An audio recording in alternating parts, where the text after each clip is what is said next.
আসসালামু আলাইকুম। নামাজ, রোজা, হজ, যাকাত আদায় করলেই কি জান্নাতে চলে যাওয়া যায়?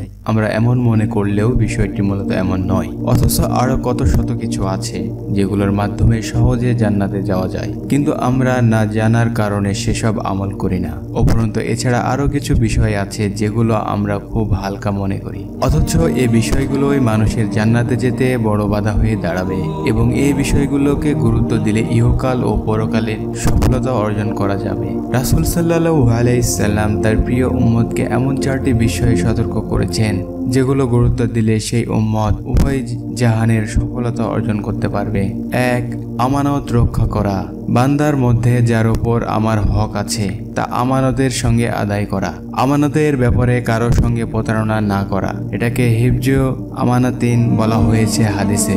অতএব কারো আমানত নিজের কাছে থাকলে তা তার কাছে যথাযথ পৌঁছে দেওয়া। 2. সর্ব অবস্থায় সত্য কথা বলা। সব সময় ও সব অবস্থায় এবং পরিবেশ সত্য কথা বলা।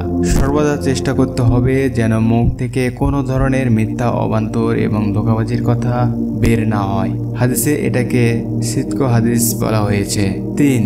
উত্তম চরিত্রের অধিকারী হওয়া। উৎকৃষ্ট ও সর্বোচ্চ উত্তম চরিত্রের অধিকারী হওয়া প্রত্যেক মুমিনের জন্য জরুরি। অর্থাৎ যে চরিত্র দেখলে আল্লাহ খুশি, বান্দাও খুশি হয়, এটাকে হাদিসে হুসনু খালিকাতিন বলা হয়েছে। 4. হালাল রিজিক উপার্জন করা। ইবাদত কবুল হওয়ার জন্য রিজিক হালাল হওয়া আবশ্যক। হারামের একটু হলেও ছোঁয়া আছে এমন রিজিক তার ইবাদত কবুল হয় না আল্লাহর কাছে। তাই হালাল উপায়ে রিজিক অন্বেষণ করা এবং হালাল উপায়ে জীবনযাপন করা জরুরি। হাদিসে এটাকে রিজকে হালাল বলে উল্লেখ করা হয়েছে।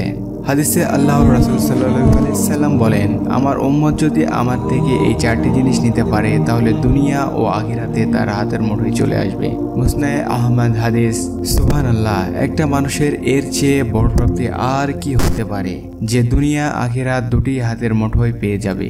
তবে এর জন্য নামাজ, রোজা, হজ, যাকাত ইত্যাদি পালনের পাশাপাশি নিজের জীবনের অন্যান্য অধ্যায়ও ইসলামের আলোকে সাজাতে হবে। উল্লেখিত হাদিসে মহানবী সাল্লাল্লাহু আলাইহি সাল্লাম মানুষকে যে বিষয়গুলোকে সতর্ক করেছেন সেগুলোকে আমরা সাধারণত ইবাদতের বাইরে মনে করি, যেমন ব্যবসা বাণিজ্য ও ব্যক্তি জীবনে আমানত রক্ষা করা, সদা সত্য কথা বলা, উত্তম চরিত্র অর্জন করা, হালাল রিজিক অন্বেষণ করা। এগুলোকে আমরা ইবাদতই মনে করি না, অথচ এগুলোই ইবাদতের অংশ। কোনো মানুষ যদি নিজের জীবনে এই বিষয়গুলোতে সতর্ক হয়ে যায় এবং নবীজির বাতলানো পথে চলে তাহলে তার পুরো জীবন পবিত্র হয়ে যাবে। মহান আল্লাহ সবাইকে পবিত্র জীবন গঠনের তৌফিক দান করুক, আমিন। আমাদের ভিডিওটি যদি ভালো লেগে থাকে তাহলে প্রিয় দর্শক শ্রোতা মণ্ডলী, তাহলে ভিডিওটিতে একটি লাইক দিবেন এবং আপনার যদি কোনো মতামত দেওয়া থাকে তাহলে আমাদের কমেন্ট বক্সে জানিয়ে দেবেন। এবং আপনি যদি আমাদের চ্যানেলে নতুন হয়ে থাকেন তাহলে চ্যানেলটি সাবস্ক্রাইব করতে ভুলবেন না।